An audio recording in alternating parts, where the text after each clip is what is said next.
I love Captain America. I know what you're thinking, Alex, that nice young man in the thumbnail doesn't look like Captain America. He has wings, his shield looks different, and he's black. Ladies and gentlemen, that's because there's been multiple people to take up the Captain America mantle throughout the years, and the Captain America that we are talking about today is Sam Wilson. Ain't that guy the Falcon? Ain't that Anthony Mackie? In the comics, Sam Wilson was originally introduced in Captain America 117, where he became Steve Rogers' partner, the Falcon. Sam Wilson was one of the first black superheroes in comic books. He became such a big part of Captain America books that the title literally changed to Captain America and the Falcon. His legacy as the Falcon, as one of Captain America's closest friends, is something that is so embedded in Captain America's DNA that it's hard to talk about Captain America as a character without mentioning his longest running partner, Sam Wilson, aka the Falcon. Alex, that's it. That's the video. We talked about the Falcon. But we're not talking about the Falcon today. We're talking about Captain America. Sam Wilson also later on inherited the title of Captain America. As you can tell, I'm a little bit of a Captain America fan, and Sam Wilson,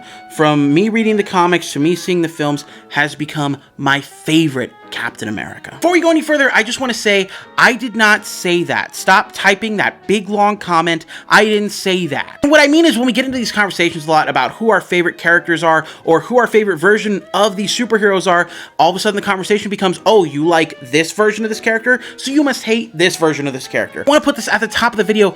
I do not hate Steve Rogers as Captain America. In fact, most of the comic books behind me on my wall, and there are more than what you can see here, are Steve Rogers. His time in publication is so long, his lore so vast, you can't help but fall in love with him if you're a fan of Captain America. And actually, I think all Captain Americas have value, whether we're talking about Steve Rogers, Sam Wilson, Bucky Barnes, Isaiah Bradley, Roscoe Simons. All Captain Americas play an important part in Captain America's lore and are huge to his overall legacy. Now that I've done all the groundwork to make sure people don't hate me, I'm gonna make people hate me. Not only is Sam Wilson my favorite Captain America, I truly 110% believe that he is a better Captain America than anyone else who has held the shield before him. Now, to show you why I think Sam Wilson is a better Captain America, we're gonna go over 5 main points. Number 1, his history, his time as the Falcon fighting along Steve Rogers, so everything that happens before becoming Captain America. Number 2, the looks. I know this seems like it's not that important, it's a dumb thing, but I promise you it is super important. And that leads us into number 3, the symbolism of Sam Wilson as Captain America. Number 4, his time as Captain America so far. And last but not least, number 5, his service record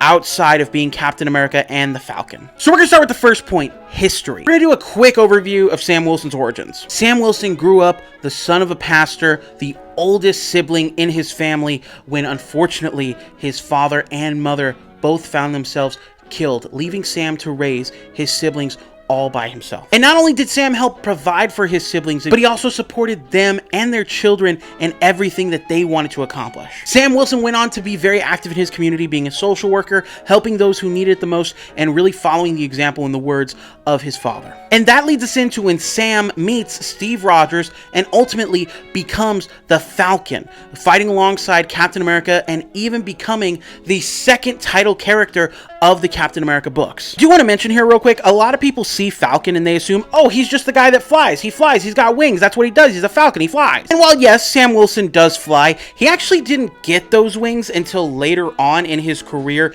in the comic books. But yes, the most widely known version of Sam is the one that has wings that can fly, but did you know he also be talking to birds? Similar to Aquaman, Sam Wilson has this power that allows him to telepathically communicate with not only his own pet falcon Redwing, which does help him out in the comics, but other birds and creatures that fly around him. This is something that really the movies haven't touched, and they've relegated Redwing to being a drone, which is cool, I guess, but I want a falcon. I'm gonna mention this real quick, that's the only time I'm gonna mention it. Currently in the comic books, Redwing is also a vampire falcon because he was bitten by a vampire, so that's also a thing that happened. That's pretty cool, I guess. But all this to say, outside of his ability to talk to birds, Sam Wilson is a regular dude. Like we were discussing earlier, he doesn't get those wings until later on in his career, and he gets them because he realizes, I can't keep up with of Captain America. When he's chasing Black Panther down, when him and Spider-Man are jumping around buildings, I can't keep up with these superpowered guys. What can I do to continue to give myself the edge? And that's where his wingsuit comes in, so he can keep up with these superpowered beings, because again,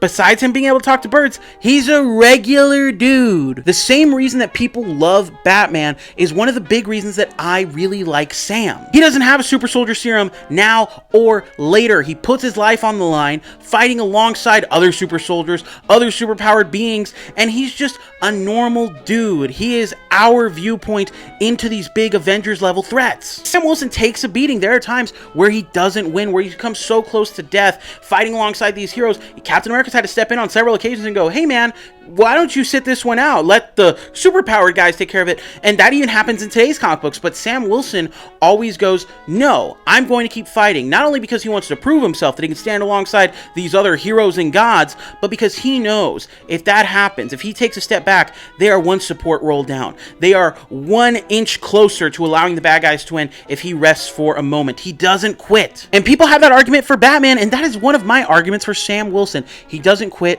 He's a regular guy standing next to these gods and superheroes, being the actual little guy and standing up even when it is probably the most dangerous thing for him to do. Number 2, the look. I know I said that some of you would probably think this wasn't important, but it is. Sam Wilson's Captain America has wings. He's got wings. He's throwing around the shield while he's flying through the sky with wings. Did I mention he's got wings? Honestly, on a base caveman level, that shit just looks cool. He's Captain America flying through the sky. I know they're not eagle wings, they're technically falcon wings, but that looks cool. The symbolism is still there. It looks dope as hell. And his suit, much better than Steve Rogers. Look at this. That looks dope as hell. I want to touch on this briefly, just because I want to make sure I mention he looks cool, he does cool shit. Later on, he even gets his own version of the vibranium shield given to him by Misty Knight and other of his supporting characters in his book. And look at this, it looks so cool. That is so much cooler than Steve Rogers' shield. I want that shield hanging on the wall. I'm looking for it on eBay right now. And the last thing about his look that I want to touch on is Sam Wilson is a black man carrying the stars and stripes of Captain America. And that leads us into number 3, the symbolism of Sam Wilson's Captain America. This is one of my favorite parts to talk about with Sam Wilson, but it's the part that some people get really weird about, and they either don't want to talk about it, or they call me racist for bringing it up. But a character's race, their culture, is so important to them. And if anything, it is a disservice to the characters and the writers that write these characters if we don't discuss it, and we don't appreciate the moves and the steps that are being taken to make sure that everyone is represented in comic books and in movies.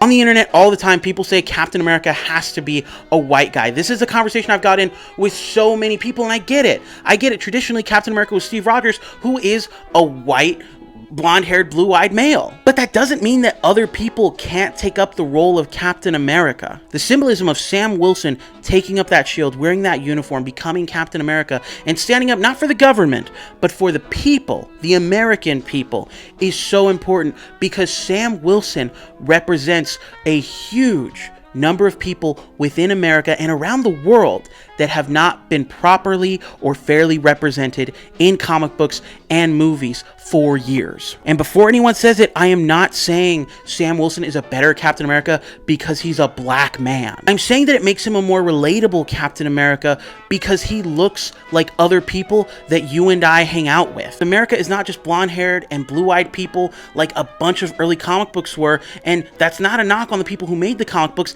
That's just what they knew. That's what was around them, and those are the stories and the characters that they drew because it was kind of the default. Sam Wilson being one of the most iconic superheroes and a superhero that stands for the American people and being a black man is extremely important because it shows not just how far we've come as a community and as a country, but how far comic books and our media have come as a storytelling medium. We're a melting pot. There's people from all over the world that immigrate here, that visit here, that love this country and the cultures within it because it's a reflection of the world at large. And when we have someone like Sam Wilson representing those people of color, those people of different cultures, those people that aren't just blonde-haired and blue-eyed, that helps not only the people who already love Captain America, but maybe the people who have felt alienated or haven't felt like they've had a Captain America that can represent them. And this is going to take us into number 4, Sam Wilson's time as Captain America. If you thought the last part was getting slightly political and uncomfortable, I'm sorry, it's about to get a little bit worse. Sam Wilson's time as Captain America, while it did start off rocky with some stories that were maybe less than stellar, Sam Wilson continues to have storylines that are relevant not only at the time they were written, but today. Sam Wilson, the character in his comics, has talked about how Captain America is a symbol and how sometimes Steve Rogers didn't want to dirty that symbol. He wanted to stand in the middle. He wanted to not pick a side. He wanted to step away from Captain America when he didn't agree. But Sam Wilson picks a side. He stands up for what he believes in. I'm not saying that Steve Rogers didn't do that, but I'm saying that Steve Rogers was very careful about it. He was always thinking about Captain America being a symbol for all Americans, which it is, and I'm glad that that's the route that Steve Rogers went. That was a different time, and Sam Wilson is a Captain America for a time where you need to pick a side. You need to stand up for injustices. Sam Wilson not only has called out racial profiling in his books, but has fought corrupt police forces, people who are trying to hold people down because of their race, because of the language that they speak, because of where they come from. In Sam Wilson's most recent book, back in 2025, when Captain America Brave New World came out, he fights a billionaire that is trying to use helicarrier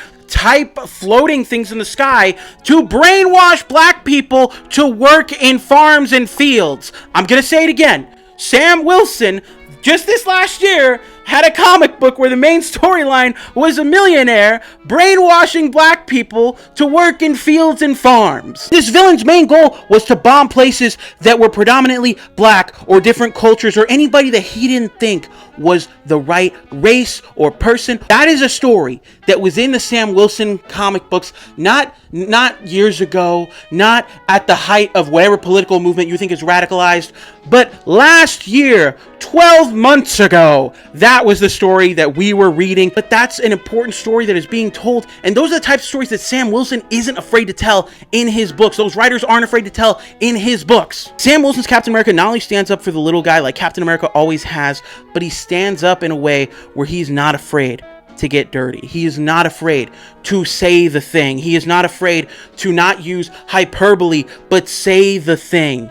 And because of that, I think that a generation that is looking for a Captain America that does stand up, that doesn't be silent for the sake of peace, that will say what is on his mind, that will stand up for those things, the guy that will disrupt the family dinner, even though your mom said not to upset your uncle, but he's being racist. That is what Sam Wilson is, and that is what he continuously does in his books. Last but not least, another short one, but probably one of the most important ones, is Sam Wilson's service record outside of being Captain America or Falcon. Now, I'm not talking about in the movies. I know in the films, Sam Wilson was in the Air Force.